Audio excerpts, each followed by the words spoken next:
I want to talk about unseen things in solving.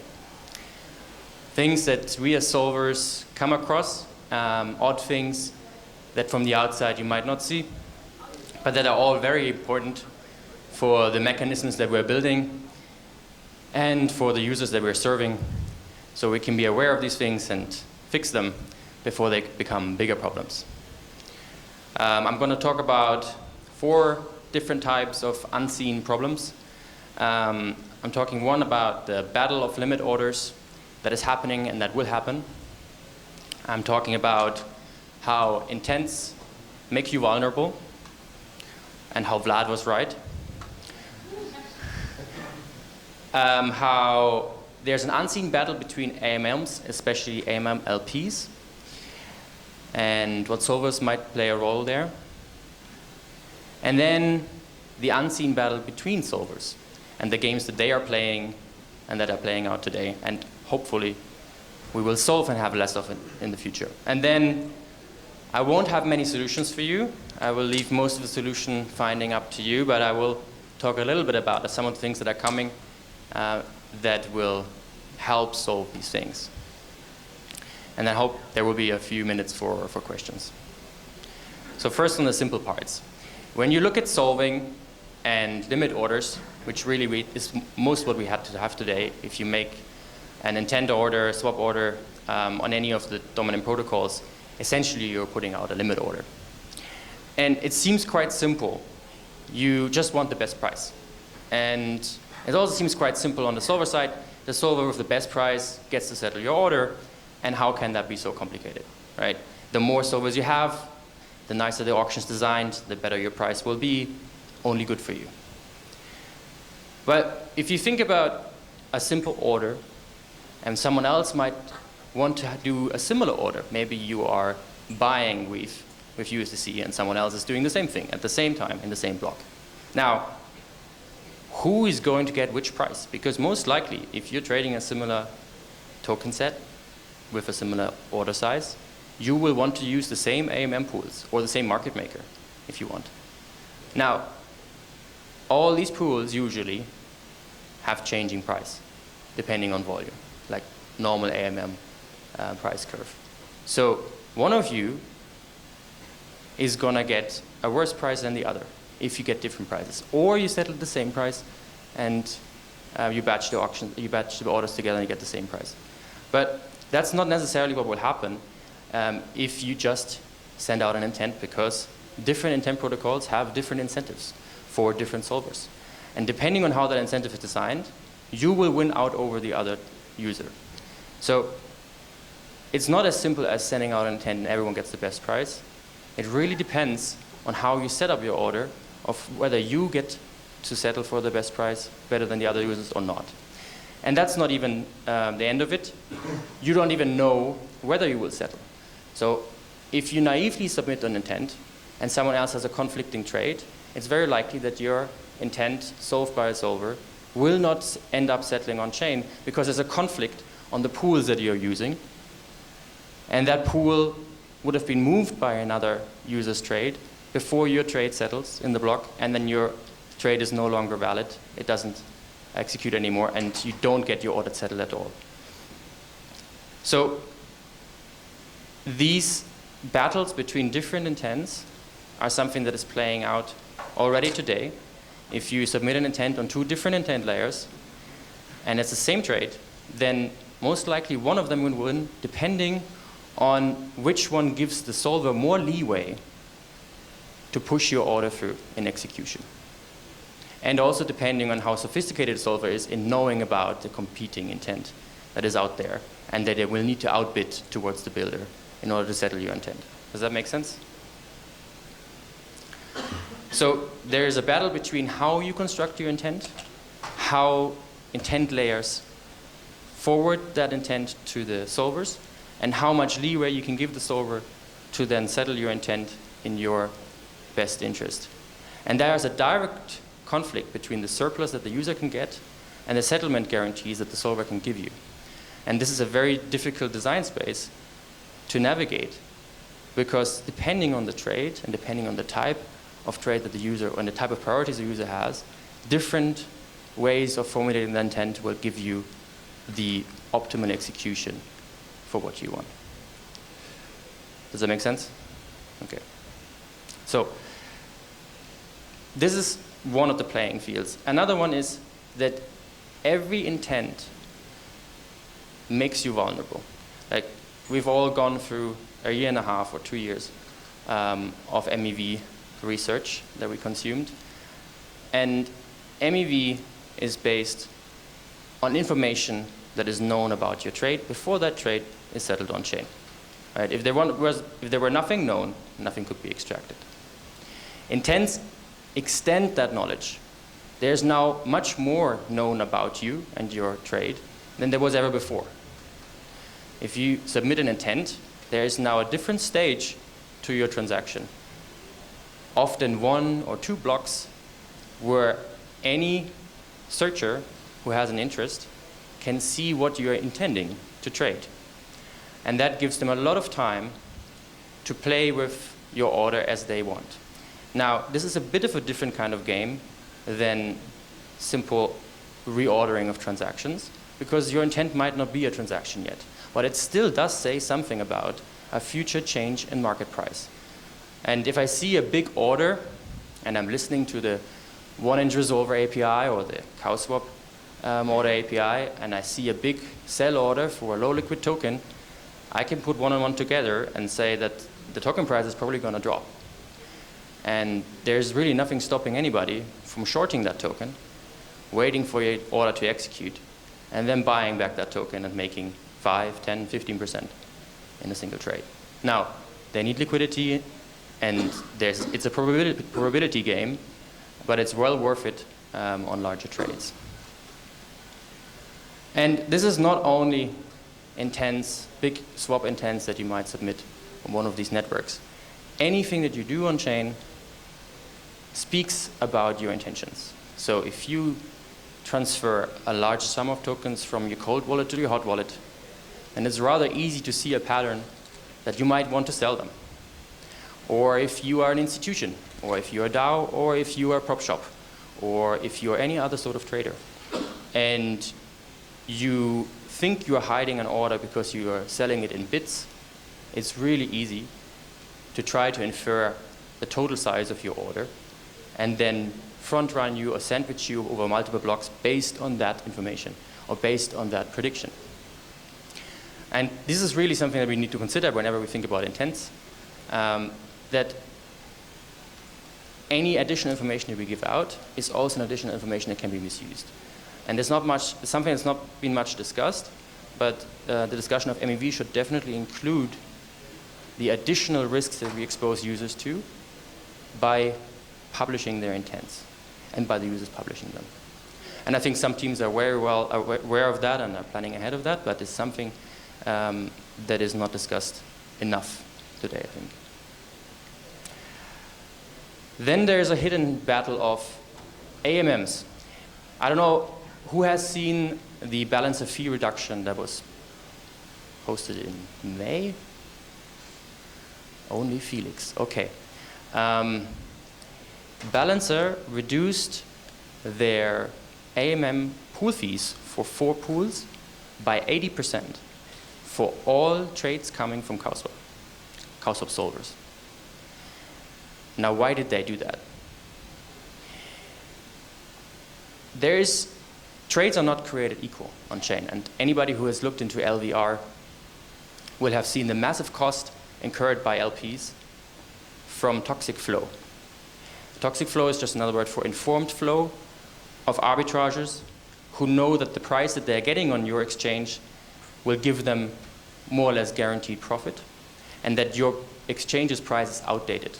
Maybe the price on Binance already moved ahead, and the Uniswap pool price is still behind. Now I can pick off the Uniswap pool LPs, buy cheap from them, and sell more expensive from Binance.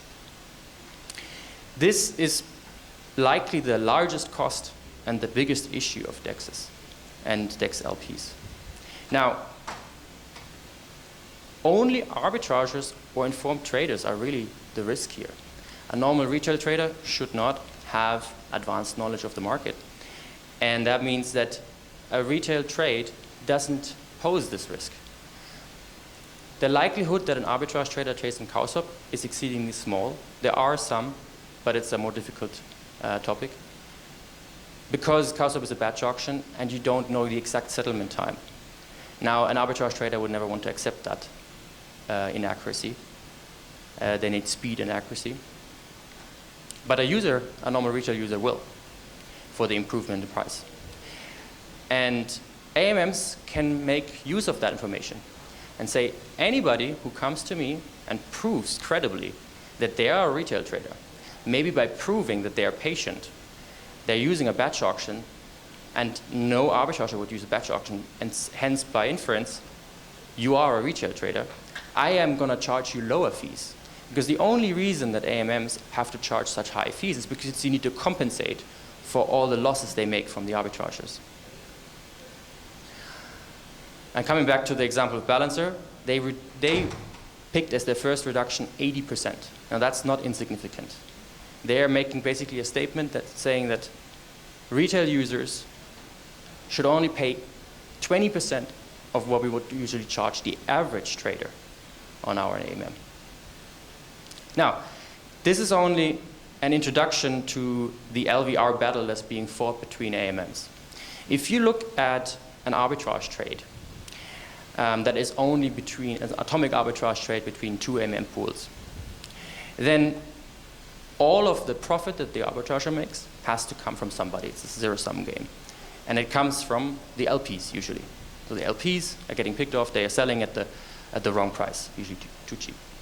Now, if I make an arbitrage between sushi swap pool and a curve pool, both of the LPs are losing, or one of them, or is one of them losing more than the other?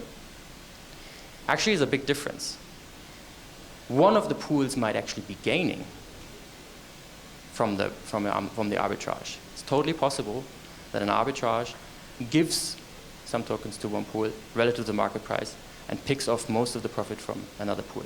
Now, these differences lead to a battle between AMM pools where the better designed AMM, and I'm going to get to a second what that might mean, will over time, through the help from arbitragers, drain the LPs from the less well-designed AMMs. So there's a secret battle being fought between all the AMM designs and their LPs, and it's being facilitated by arbitrage and by solvers, because solvers, at the end of the day, are also just looking for the best price. And if we solve a trade and one pool has a too low price, then we will give that to the user, potentially hurting the LPs of that pool. Now, this is quite urgent for any AMM and any AMM designer, because you need to keep up with the design improvements against the LVR of other AMMs. Otherwise, you will very quickly lose your liquidity because your profitability goes down to negative. One of the things I already mentioned that is crucial for AMMs to do now and in the future is to differentiate between what might be toxic flow and what is definitely not toxic flow. And there are many shades of gray here. And adjust their fees accordingly, or block toxic flow altogether. And the better you do this, the more rewards and the higher rates of returns you can give your LPs, and that's a runaway effect, and the more dominant you will be as an AMM. And that is all facilitated not just by searchers, but obviously by solvers, because the more we are using intents, the more solvers will rationally route over all AMMs, and the more rational the trading routes become, the more crucial the differences between the profitability of the AMM. Any questions on that? No? Anybody surprised by this? Wow, okay. It's at least a little bit of surprise. Now, talking about the battle that's being fought between solvers. So, we usually think that the game of solvers is simple. right? It's a game of performance. You write the best algorithm, you have the best liquidity, and you find the best solution, you find the best price, and you win the trade. However, realistically, now in the future, the game is much bigger than any single order. Right? This first view that I just presented assumes that the game we're playing is a single order, and we just want to give the best price without making a loss. However, the games of solvers are much bigger.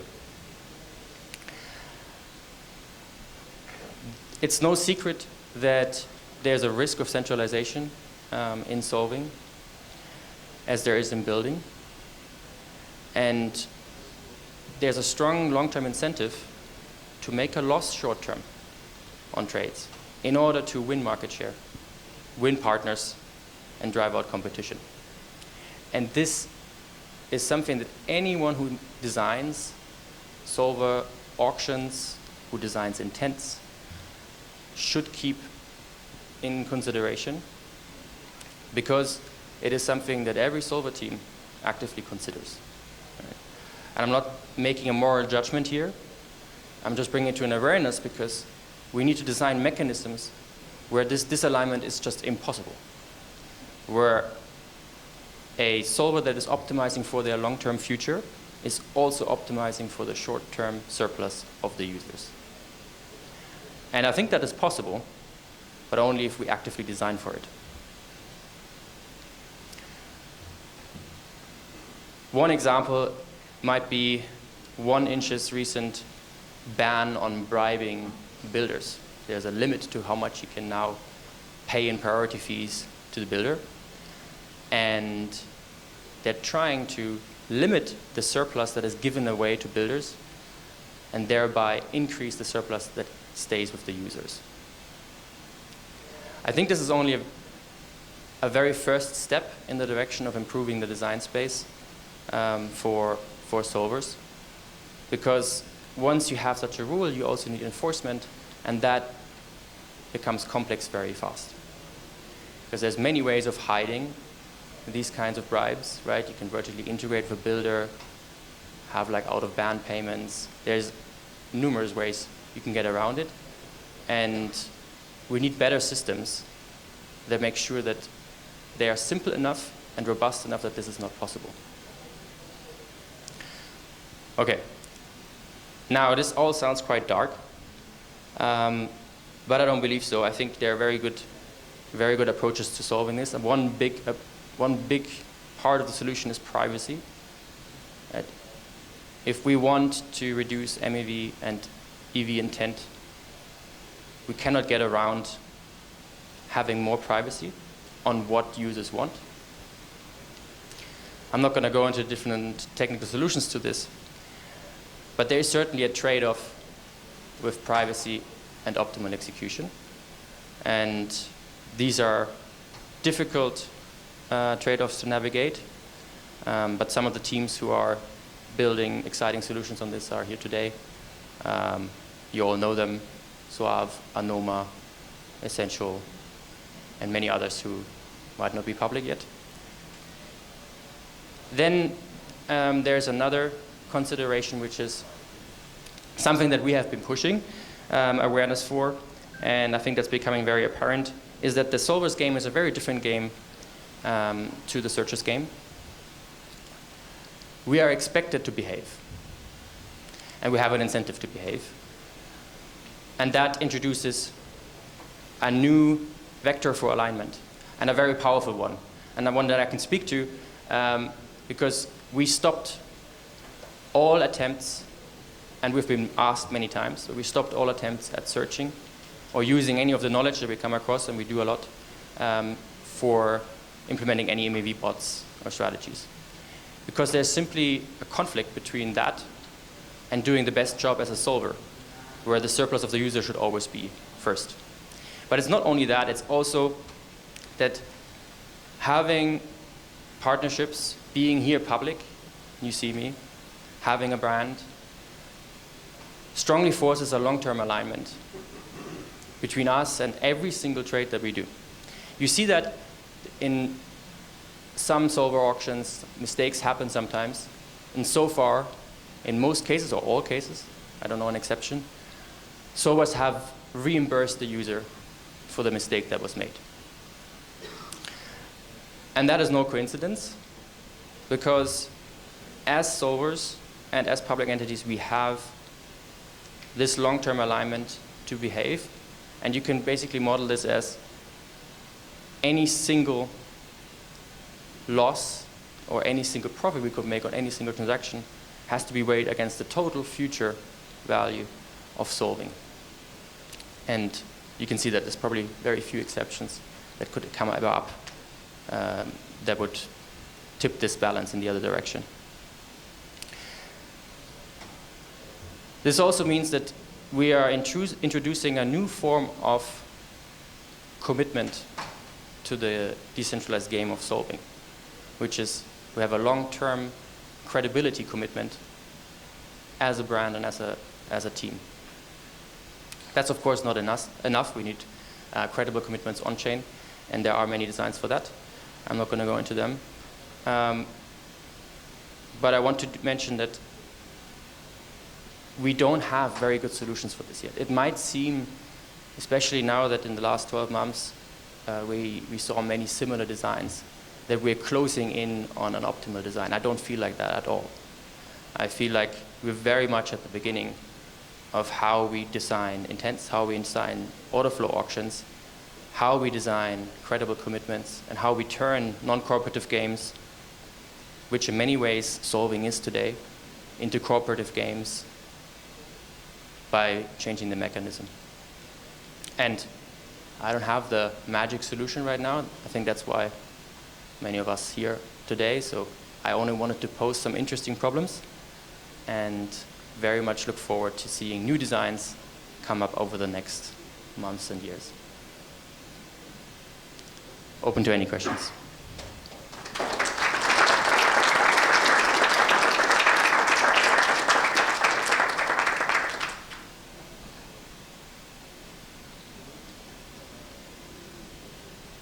Hey Marcus, I've been thinking a lot about how to incentivize smaller solvers, and recently came across MEV Boost Plus. The suggestion there is that you have the proposer to actually propose a part of the block instead of just accepting what comes from the builder.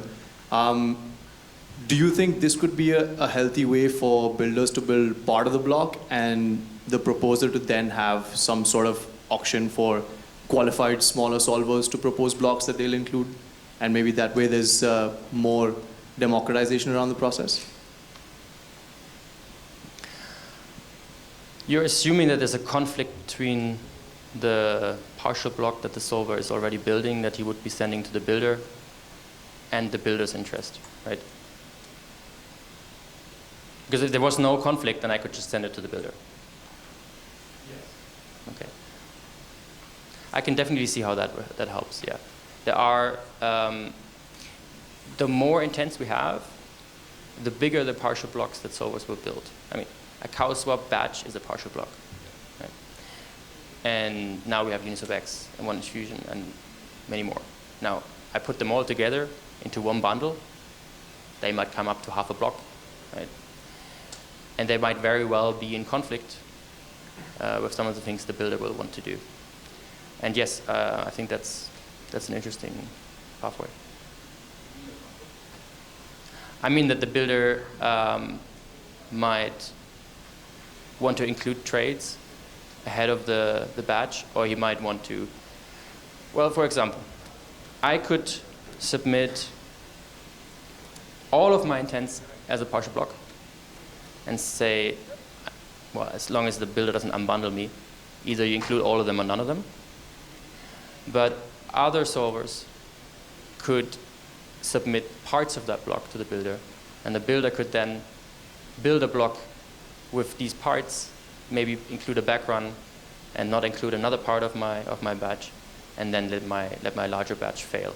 Now, if there is large enough adoption for such a sidetrack and large enough adoption among solvers, then there might actually be a point where it's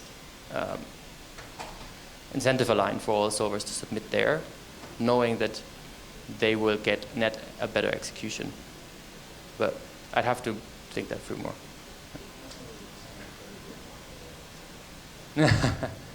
Well, what's the difference between block builders and solvers? I think it's very likely that the lines will blur. Any other questions? Okay.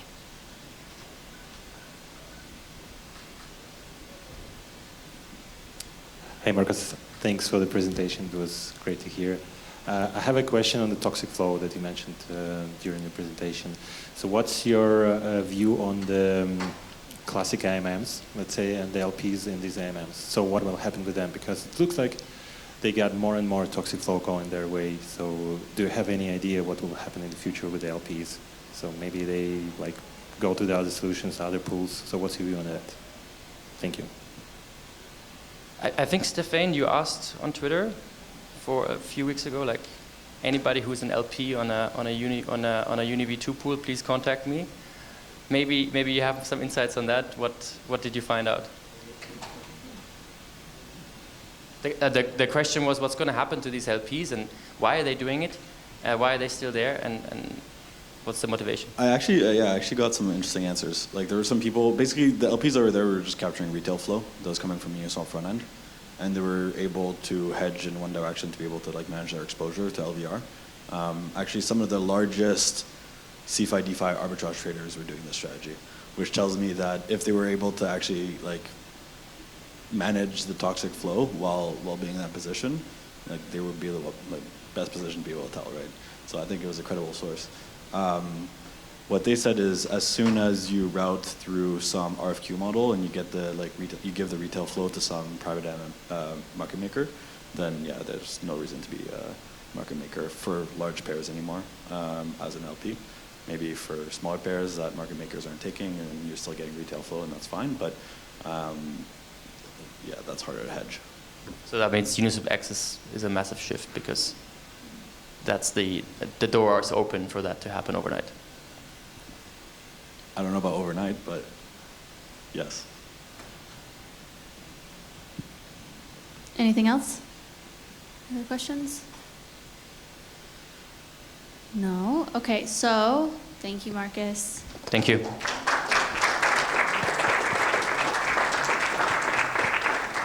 Okay, so we're going to transition to our next and last panel on intents and MEV. So if you're part of that, Marcus, you stay. Enzo, Roy, who else? Essential. And if there are other people here too, I'm trying to think.